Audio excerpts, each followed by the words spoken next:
بسم الله الرحمن الرحیم. شروع کوم په نام د خدای چې هغه ډیر مهربانه او بخښونکی دی. تبارك الذي بيده الملك وهو على كل شيء قدير. ډیر لوی او لوړ دی هغه ذات چې دغه په لاس کې د کائناتو سلطنت دی او هغه په هر شي باندې قادر دی. الذي خلق الموت والحياة ليبلوكم أيكم أحسن عملا وهو العزيز الغفور.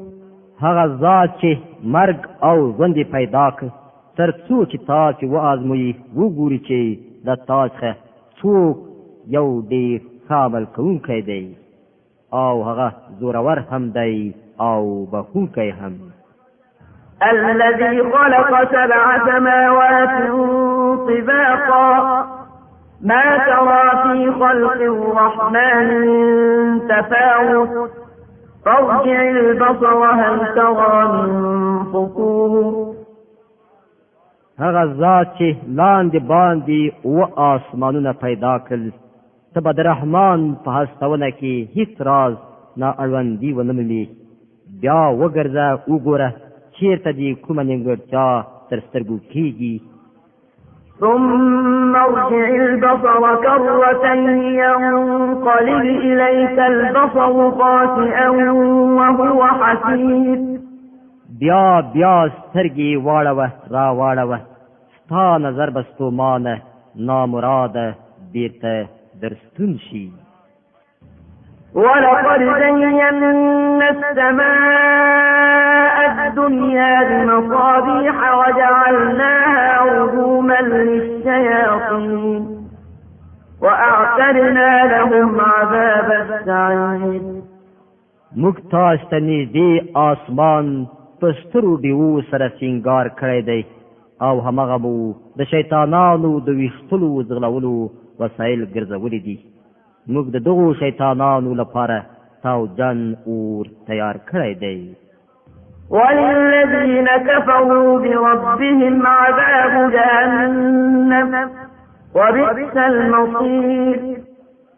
کوم کسان چې په خپل رب کافران شوي دي دا غو لپاره د دوزخ عذاب دی او هغه ډیر ناکاره استوګنځی دی. اذا القوا فيها سمعوا لها شهيقا وهي تفور. کله چې هغوی په هغه کې وغورځول شي نو دغه د غړمبېدو هیبتناک غږ به واوري او هغه به زوکېدونکی وي. تكاد تميز من الغيظ كلما ألقي فيها فوج سألهم خزنتها ألم يأتكم نذير. له ډېرې غوسې به چاودېدونکی وي. هر ځل کله چې کومه ډله په هغه کې وغورځوله شي د هغه مازدحین به د هغو نه پوښتنه وکړي آیا تاسو ته کوم تنبیه کوونکی نه و درغلی؟ قالوا بلى قد جاءنا نذير فكذبنا وقلنا ما نزل الله من شيء إن أنتم إلا في ضلال كبير. هغوی به ځواب ورکړي ولې نه تنبیه کوونکی موږ ته راغلی و خو موږ هغه درواغجن وګاڼه او ومویل الله پاک هیڅ شی نه نازل کړي تاسې په لویه ګمراهۍ کې غورځېدلي یاستئ. وقالوا لو كنا نسمع أو نعقل ما كنا في أصحاب السعير. او هغوی به وایي کاش کې موږ اورېدلی یا پوهېدلی نو نن به د دغه تاوجن اور په وړ کسانو کې شامل نه وو. فاعترفوا بذنبهم فسحقا لأصحاب السعير. په دې ډول به هغوی په خپل ګناه باندې خپل اعتراف وکړي. لعنت دی په دغو دوزخیانو باندې. إن الذين يخشون ربهم بالغيب لهم مغفرة وأجر كبير. کوم کسان چې نالیدلي له خپل رب نه ویریږي په باوري توګه هغو ته بخښنه ده او لوی ثواب.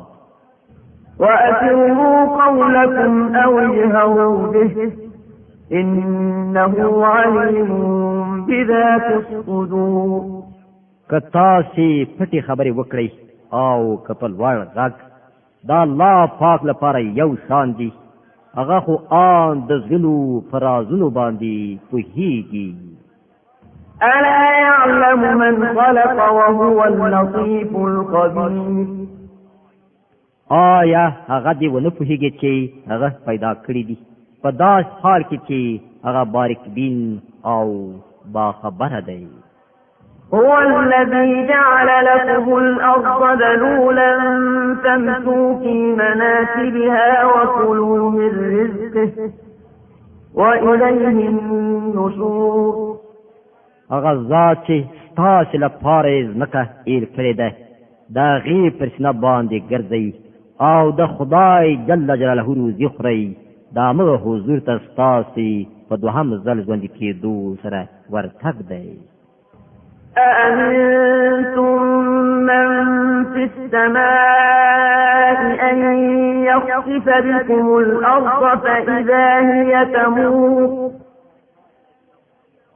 آیا تاسې له دې نه بېغمه یې چې هغه ذات چې په آسمان کې دی تاسې په ځمکه کې خښ کړي او دغه ځمکه په ناڅاپي توګه وجړ کېږي؟ أم أمنتم من في السماء أن يرسل عليكم حاصبا فستعلمون كيف نذير. آیا تاسې له دې نه بېغمه یې چې هغه ذات به چې په آسمان کې دی پر تاسې تیږې اورونکی طوفان والوځوي، بیا به تاسو ته څرګنده شي چې زما اخطار څنګه وي.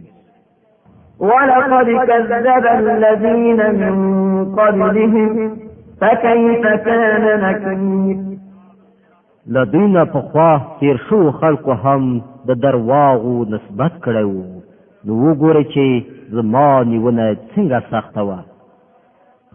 أولم يروا إلى الطير فوقهم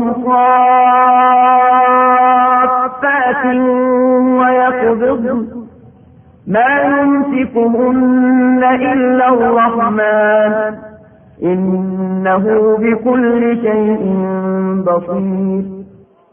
آیا دوی د خپل ځان د پاسه الوتونکي مرغان وزرونه غوړوونکي او ټولوونکي نه ویني؟